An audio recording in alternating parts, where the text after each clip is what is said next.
నమస్తే welcome to NTV business bulletin లో ముందుగా లేటెస్ట్ డెవలప్మెంట్స్ ని చూద్దాం. దేశీయ స్టాక్ మార్కెట్ ఈ వారం చివరి రోజు ఇవాళ శుక్రవారం పాజిటివ్ గా ప్రారంభమైంది. అన్ని సూచీలు స్వల్ప లాభాలతో మొదలుపెట్టాయి.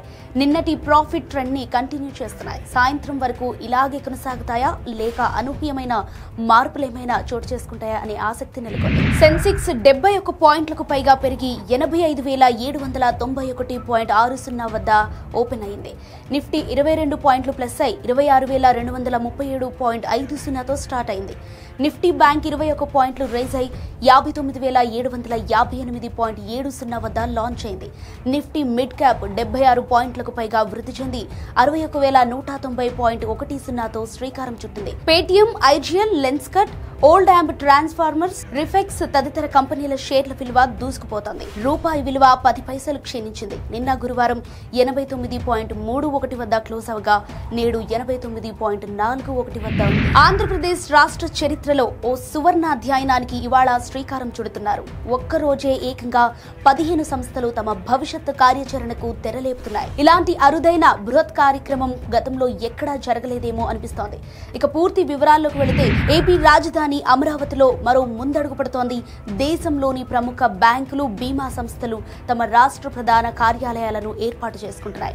15 బ్యాంకులు, బీమా సంస్థలు ఈ మేరకు భవనాల నిర్మాణాన్ని చేపడుతున్నాయి. వీటికి కేంద్ర మంత్రి నిర్మలా సీతారామన్, సీఎం చంద్రబాబు శంకుస్థాపన చేస్తారు. ఆంధ్రప్రదేశ్ గ్రామీణ bank, central bank of India, AP cooperative bank limited, bank of India, Canara bank, state bank of India, union bank of India, bank of Baroda, Indian bank, NABARD, Punjab national bank, Indian overseas bank, IDBI bank, LIC, new Indian assurance company limited తమ కార్యాలయాల పనులకు శ్రీకారం చుడతాయి.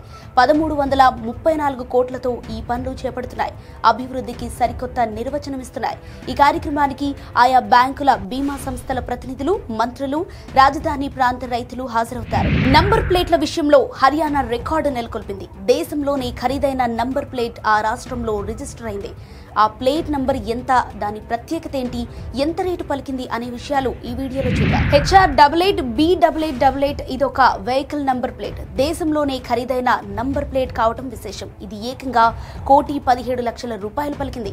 ఈ number కోసం 45 మంది పోటీ పడ్డారు. హర్యానాలో నిర్వహించిన ఈ వేలంలో ప్రారంభ ధరను 50,000గా నిర్ణయించారు. అక్కడి నుంచి మొదలై ఒక దశలో 88 లక్షలకు చేరింది. సాయంత్రం 5 గంటలకు 1,17,00,000 మార్కును చేరుకుంది. ప్రీమియర్ వెహికల్ రిజిస్ట్రేషన్ నంబర్ల కోసం ఆ రాష్ట్రంలో ప్రతి వారం ఇలాంటి ఈ ఆక్షన్లను నిర్వహిస్తుంటారు.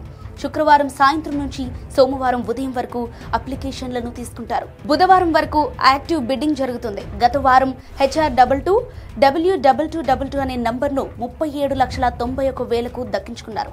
ఇక HR88B8888 ఈ నంబర్ మధ్యలో బి అనే ఇంగ్లీష్ అక్షరం ఉన్నప్పటికీ కూడా అది కూడా 8 లాగే ఉండటం, అన్ని నంబర్లు ఒకేలా కనిపిస్తుండటంతో భారీ డిమాండ్ పలికింది.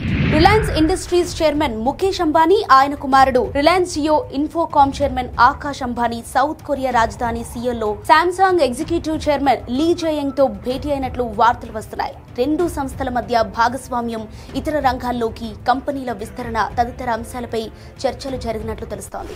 దీనికి సంబంధించి మరిన్ని వివరాలకు వెళ్తే రిలయన్స్, శాంసంగ్ సంస్థల అధినేతల మధ్య ఇటీవలే జరిగిన సమావేశం గురించి the Korea times, the chosen daily report చేశాయి. మీ మీటింగ్ లో శాంసంగ్ సంస్థల ప్రతినిధులు ముఖేష్ అంబానీకి పలు కీలక వ్యాపార పరిణామాల గురించి వివరించారు. Electronics, display, SDI, CNT, heavy industries, E&A, human resource development centre, extended reality headset, micro RGB display టెక్నాలజీపై స్పెషల్ ప్రెజెంటేషన్ ఇచ్చారు. ఇండియాలోని అతిపెద్ద కంపెనీల్లో ఒకటైన రిలయన్స్ ప్రస్తుతం సరికొత్త రంగాల్లోకి శరవేగంగా విస్తరిస్తోంది. ఆర్టిఫిషియల్ ఇంటెలిజెన్స్, డేటా సెంటర్లు వంటి వాటిలోకి ప్రవేశిస్తోంది. ఇక ఏఐతో పాటు డేటా సెంటర్ సెక్టార్లలో ఇప్పటికే శాంసంగ్ మరియు దాని అనుబంధ సంస్థలు బలమైన ఉనికిని కలిగి ఉన్నాయి. శాంసంగ్, జియో మధ్య చాలా కాలంగా అనుబంధం ఉంది. ఈ సౌత్ కొరియా సంస్థ రిలయన్స్ తో 2012లోనే భాగస్వామ్యాన్ని ఏర్పరచుకుంది. దేశవ్యాప్తంగా 4G నెట్వర్క్ ను నిర్మించేందుకు చేతులు కలిపింది. 5G కార్యక్రమాలకు సంబంధించి ఇండియన్ టెలికాం ఆపరేటర్లతో కలిసి పనిచేస్తోంది. ఈ నేపథ్యంలో 6G network equipment, AI data centres, ఈ కేంద్రాలకు కావాల్సిన ఎనర్జీ స్టోరేజ్ సిస్టమ్స్ వంటి రంగాల్లో కూడా లోతుగా విస్తరించాలని శాంసంగ్ ఆశిస్తున్నట్లు ది కొరియా టైమ్స్ పేర్కొంది. రైట్, ఇవి ఇప్పటి వరకున్న బిజినెస్ బులెటిన్ లో డీటెయిల్స్. మరిన్ని డీటెయిల్స్ కోసం మళ్ళీ కలుద్దాం. Thank you.